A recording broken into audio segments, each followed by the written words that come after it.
Hey guys, welcome to the Procreate brush demo. I jump right into this one because the import that I recorded for this, I didn't do a very good job of explaining it. So go ahead and look in the TXT doc for links to how to load Procreate brushes if you're struggling with loading them. Make sure that they're unzipped before you try to load them, so you need to uncompress the zip files before you load them. But I've got some resources for that in the TXT file as well as some troubleshooting. So if you're looking to load them, that's all there. And here I'm going to jump right into demoing how to use them. I apologize if I sound a little bit tired in this demo. I promise I'm not like in a bad mood or anything. I'm just a little bit tired. You know, in the pandemic, I haven't been talking this much, and I've recorded like a couple hours of voiceover today already, so my voice is just getting tired. But that's all that you're hearing. I promise I'm okay. All right, that's it. I hope you enjoy this. I had fun putting this whole brush set together, and I hope you guys have fun using them. So yeah. And let's just start with the top. So here we've got this basic rounded cube brush. This is a really simple brush. It is just like a rounded cube shape. I use this all the time while painting cities.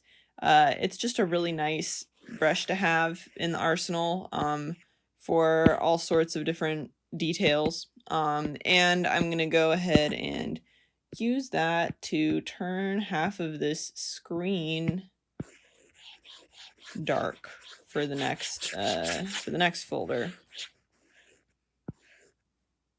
The other brush in this folder is this rectangular brush, and it's pretty much the same thing. It's just another brush that is kind of useful to have for painting cities. Nothing special, but people have asked for them before, so I included them.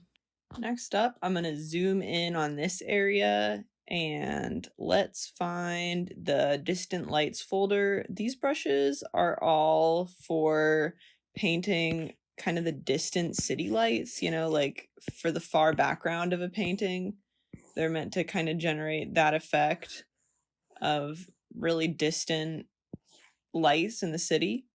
And there's a bunch of different ones. Here's the second one. And of course, with all of these, you can hold down on a stroke to create a line, or you can just brush them on without it being, you know, a perfectly even line. And of course, we can vary up the color to create more realism. Here's the third one. These are very distant ones. These are meant for like the far background, and these work better when you create a line with them, kind of like that, by holding down. Then we've got these ones. These are a bit bigger.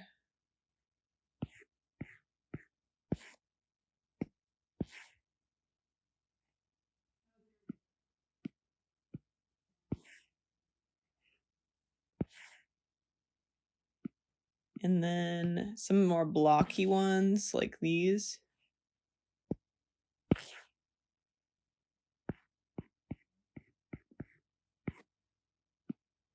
And these.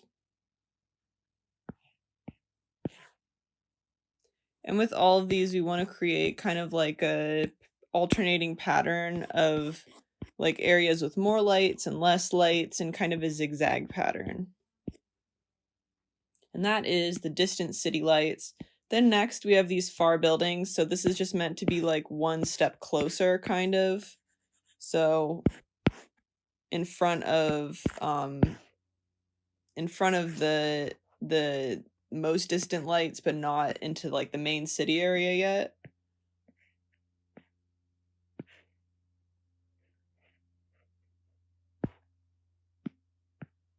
Got some towers. Can make some towers like that.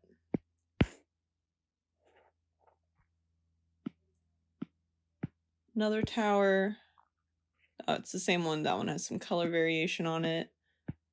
A brighter tower. That.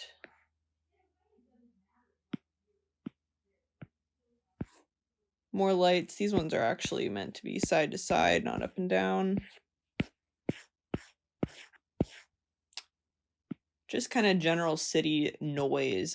These ones are meant to be actually more of dark on light rather than light on dark. So I'll come over here. Got that kind of shape of kind of distant building. This is meant to emulate an apartment building in the, pretty far distance.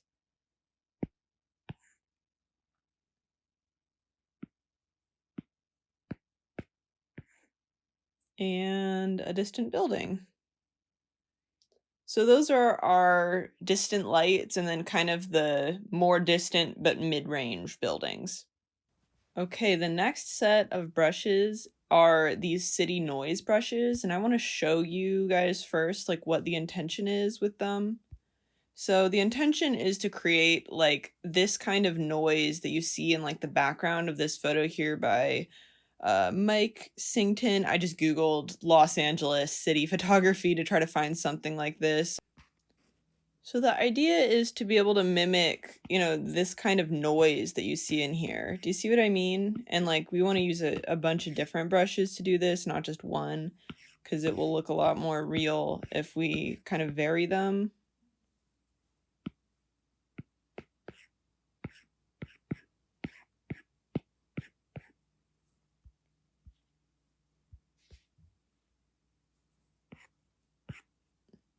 But the idea is to generate, with relative ease, this kind of noisy far backdrop. And then these buildings do kind of the same thing.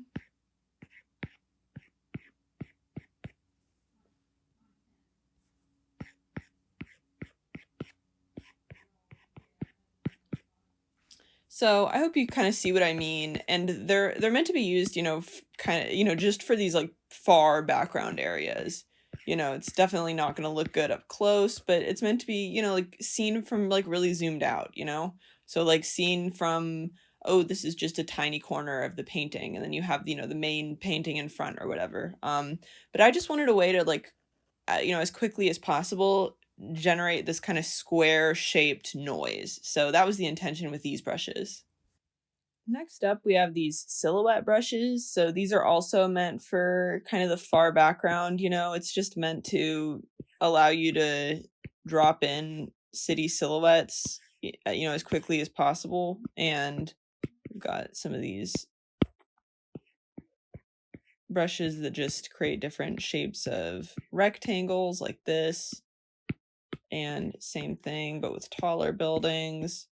So it's meant to just let you create a skyline pretty quickly. And then here's some that have some windows that we can just add a few in just for variation. And you can create a distant silhouette pretty quickly and have it look like different and randomized each time. So that was the idea with those brushes.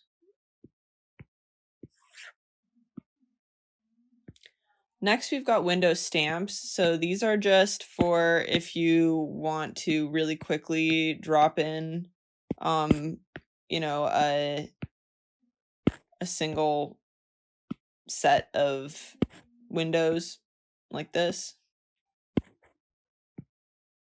So we've got all the other window brushes too, but these are for if you just like really, really quickly want to drop in some windows and don't want to have to like, adjust anything. So this is kind of meant more for the far background.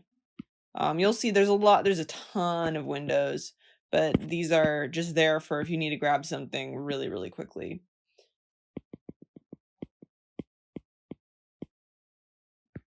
Then we've got all of these different window brushes. So there's so many. I'm not going to show you guys every single one, just because there's so much. But I'll try to run through as many as I can quickly. So first, there's these rows and columns of windows. So these are for creating like single rows of windows, and you can hold down in order to adjust them, and then same thing but meant to be more of like a column. So that's one way to create windows. Same thing but square.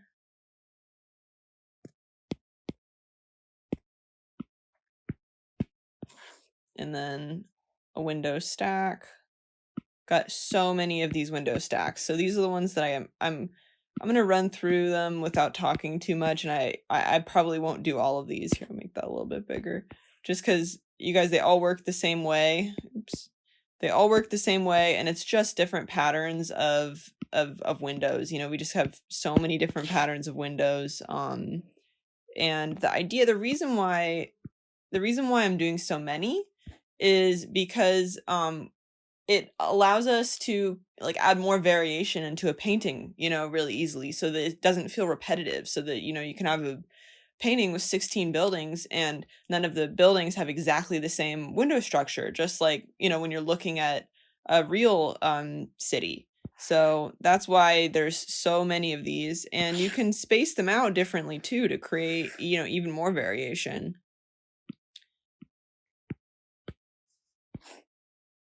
So anyway, tons of those, and then let me find some of the kind of special ones. So some of these have patterns, like this one's like a row, like 3 rows of windows. Let me clear this real quick.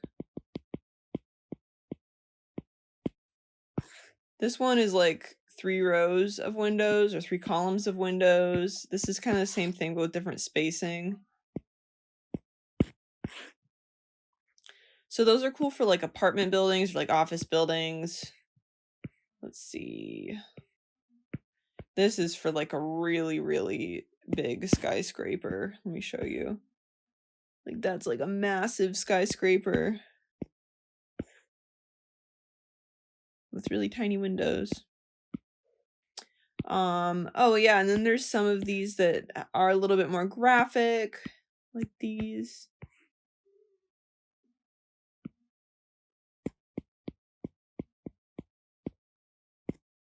And then a bunch of these that, here, let me actually make this dark for a sec.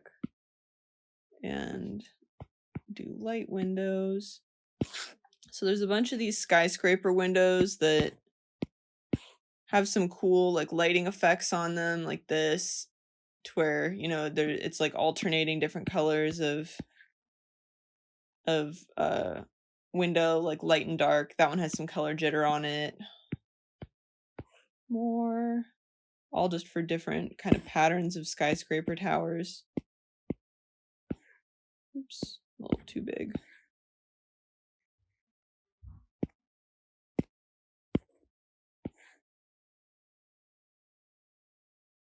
Like that. And yeah, there's just a bunch of these. There's just a bunch of different patterns of windows. I like these ones because they kind of look like a parking garage. You see that? Yeah, anyway, not gonna run through every single one, but we've got all kinds of different windows, and I recommend playing around with them all and seeing which ones you like. And, you know, they all have kind of different purposes. Like these ones are for kind of like a big convention center with big glass windows, you know. And then with all of these, the way that I'm intending for them to be used is that, you know, we create the tower, or here, let me make a bigger one. Create the tower, and then we would distort it into perspective. Oh, I need to do that on another layer. Oops. Make a new layer first.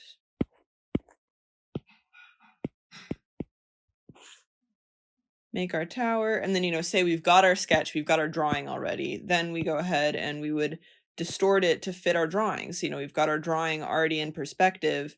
Now we just need to take these windows and distort them into perspective like this. And that's how it's intended to work with all of these pretty much, you know, to put these windows into perspective. So yeah, tons of different windows here, so many different windows. And then here's even more windows. These ones are more kind of singular windows for like apartment buildings. These are the more decorated ones, the ones that say window brushes detail. They have like, you know, panels like letting, window letting and stuff like that. these ones actually have some dimension. Oop, going the wrong way. Like, if you can see that, they have like an edge to them. And these ones have cross beams on them. Like that. What else do we have? Just different types of apartment building windows. Different kinds of apartment building windows like this. Yeah, so you get the idea, just kind of more decorated windows here. So those are the different window packs.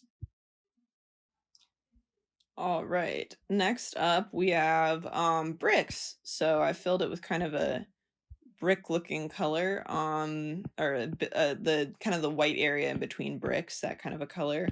So first we just have like a single column of bricks. Then we've got like a row of 4 bricks, 8 bricks, 16 bricks, just different heights of walls, brick walls. Same thing, but with a little more dimension and variation.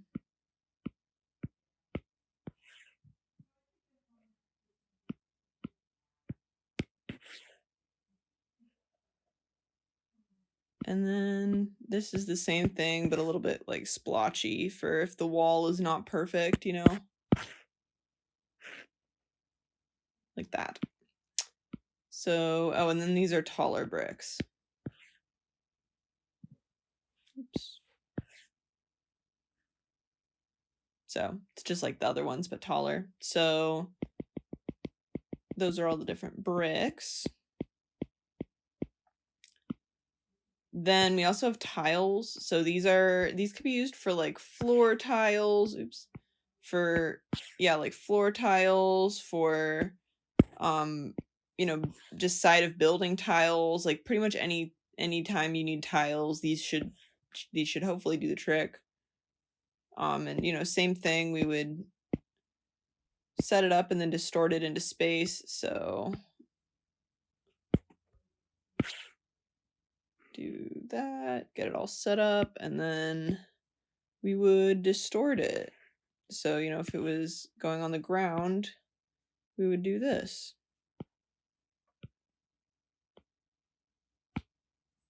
And suddenly that is a floor. So, yeah, we got those tiles. This is pretty much the same thing, but just, you know, editable single square version.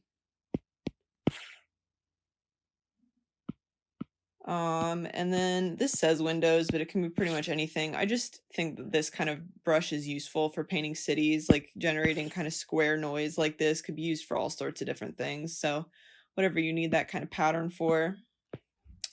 And that is all of the different bricks and tiles. Finally, we've got all these different railings and fences.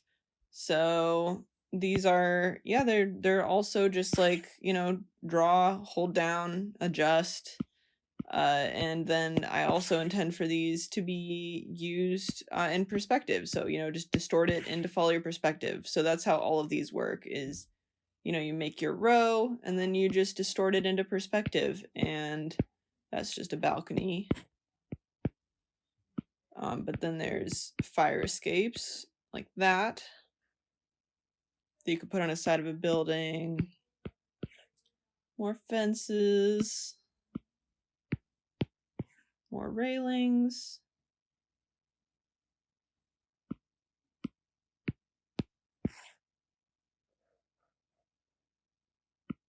Just all kinds of different fences and railings. There's a bunch of these. Just different patterns so that, yeah, just so we can have like organic variation, you know, stuff looks more real the more variation we've got, usually, you know, to an extent.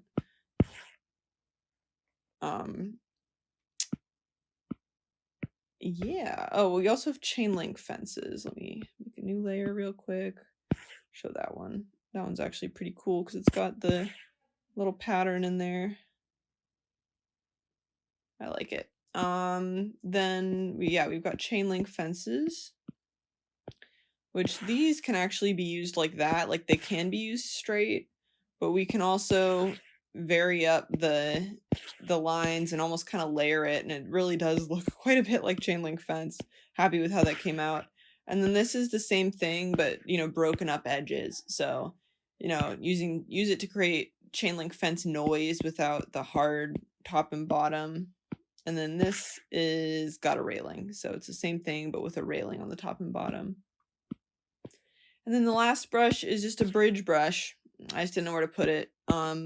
Meant more for the background, not for like the front of a painting. But yeah. Cool. Well, that's everything. There is a demo video of showing these used, actually like applied, showing how to, when you have your drawing, how to actually put everything into perspective, using distort. So you could go ahead and watch that if you're confused at all on how to use these, because I know they all come in flat, but like I mentioned, they're all meant to be distorted into perspective. So if you're struggling with that at all, definitely go watch that demo that kind of shows how to do it in more depth. But thanks for watching. I hope you enjoy these. I would love to see what you guys make with them. Totally feel free to tag me. I sometimes will miss tags just because, I get a lot of notifications and don't always see everything, but I look at as many as I can and I love to see them. So if you make something with them, totally, give me a tag if you want me to come see it. And yeah, I can't wait to see all your beautiful work. I really enjoyed making these and I hope you enjoy using them. See you guys next time.